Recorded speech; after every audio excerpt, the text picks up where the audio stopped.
Vittoria 2-1 della Sicilia contro la Calabria. Siamo con Giuseppe Venuto, allenatore della Sicilia. Che partita è stata ai tuoi occhi? Ci aspettavamo una partita combattuta e così è stata.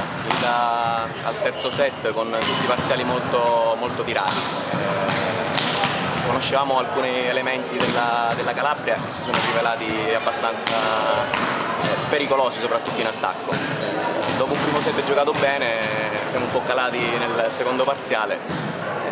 Siamo rientrati in partita nel terzo, abbiamo portato a casa questa vittoria che è importante per la continuazione del nostro trofeo. Continuazione che è subito adesso contro la Lombardia.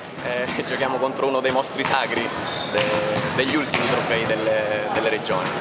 Cercheremo di fare il meglio, sperando di riuscire a ottenere quantomeno una prestazione buona.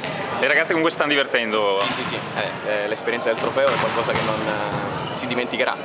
Se la porteranno avanti, insomma, in tutta la carriera. Speriamo sia lunga. Ok, Grazie mille. Grazie a voi. Ciao.